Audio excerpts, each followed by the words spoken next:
क्या आपने कभी किसी ऐसी रानी के बारे में सुना है जो ना तो दिल्ली की गद्दी पर थी, ना ही किसी टेक्स्ट बुक का हीरो बनी, लेकिन जब मुगलों का सबसे पावरफुल सम्राट अकबर अपनी 10,000 की सेना लेकर उसके छोटे से राज्य पर चढ़ाई कर रहा था, तो उसने ना सिर्फ लड़ाई का फैसला लिया बल्कि मौत को गले लगाना पसंद किया, सरेंडर से पहले। ये कहानी है रानी दुर्गावती की, गोंदवाना की महारानी, जिसे हिस्ट्री ने तो ऑलमोस्ट भूल ही दिया है, लेकिन जिसका बलिदान हर हिंदुस्तानी के लिए एक मिसाल होना चाहिए। रानी दुर्गावती का जन्म 5 अक्टूबर 1524 को कलिंजर के चंदेला राजवंश में हुआ था। वही चंदेला जिनके पूर्वजों ने खाजुराहो के टेम्पल्स बनवाए थे। उनका बचपन ही तलवार और शिकार के बीच गुजरा। 16 साल की उम्र में उनकी शादी हुई गोंद राजा दलपत शाह से, जिसके बाद वो गोंदवाना की महारानी बनी। और जब राजा का देहांत हुआ, उन्होंने अपने 3 साल के बेटे वीर नारायण के नाम पर राज्य का शासन संभाला। पर एक माँ होने के बावजूद उन्होंने अपने आप को कभी सिर्फ माँ या रानी तक सीमित नहीं किया।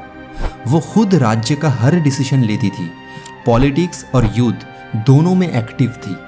उन्होंने इरिगेशन सिस्टम्स बनवाए, तालाब खुदवाए और 12,000 गांव को एफिशिएंट एडमिनिस्ट्रेशन से जोड़ा।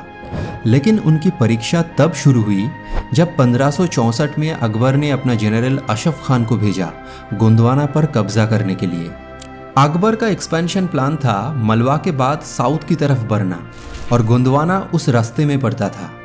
रानी दुर्गावती के पास टोटल सिर्फ 4,000 से 5,000 सोल्जर्स थे, और उनके सामने थी मुगलों की 10,000 की ट्रेंड वेल इक्विप्ड आर्मी, जिनके पास आर्टिलरी, एलिफेंट्स और कैवलरी सब कुछ था।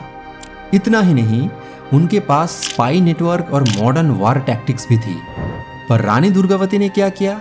वो डर कर सरेंडर नहीं हुई, बल्कि उसने कहा, वीरता का प्रमाण ये नहीं होता कि तुम जीत जाओ, वीरता का प्रमाण होता है कि तुम कभी हार मानो ही नहीं। बैटलफील्ड चुना गया नर्राई वैली, एक जगह जहां 3 तरफ पहाड़ियां थी और एक तरफ नर्मदा और गौर नदी। एक नैरो पास था जहां मुगल कैवलरी को एंटर करना मुश्किल होता। ये रानी का मास्टर स्ट्रोक था, क्योंकि ये उन्होंने गुरिल्ला वॉरफेयर और चोक पॉइंट स्ट्रैटेजी का एज देता था।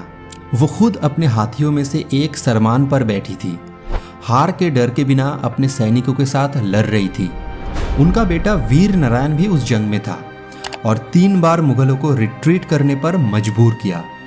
लेकिन मुगल फौज ने आर्टिलरी सपोर्ट मंगा लिया, और जहां रानी के पास तलवार थी, वहां उनके पास था तोपखाना।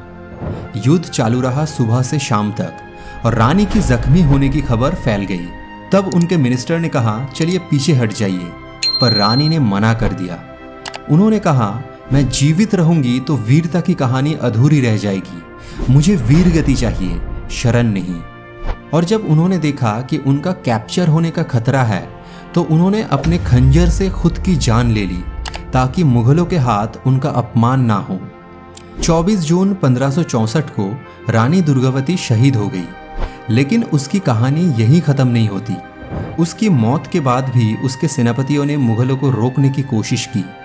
उनका फोर्ट चौरागढ़ कब्जे में आ गया, लेकिन मुगलों को भी भारी लॉस हुआ। अकबर ने बाद में रानी दुर्गावती की बलिदान को सैल्यूट किया और कहा कि ये एक असली वॉरियर थी, जिसने मुगल साम्राज्य को भी हिला दिया।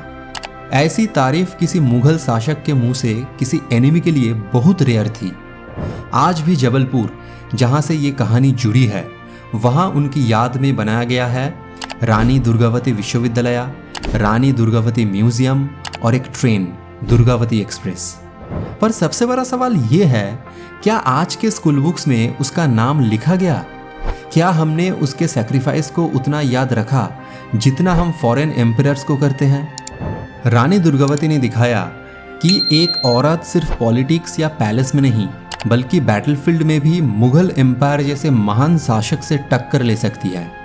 और सबसे बड़ी बात, जब अकबर जैसे एम्परर के सामने भी किसी ने सरेंडर करने से मना किया हो, तो सोचो उसकी हिम्मत किस लेवल की रही होगी। तो अगर आपको लगता है कि रानी दुर्गावती की कहानी हर इंडियन को पता होनी चाहिए, तो कमेंट में लिखो, रानी दुर्गावती अमर रहे।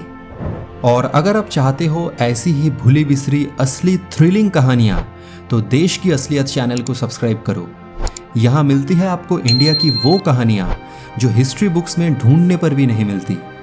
तो दोस्तों मिलते हैं अगले एपिसोड में एक और कहानी के साथ, जिसमें मिलेगा गुरूर भी, गुज़बाम्स भी। जय हिंद।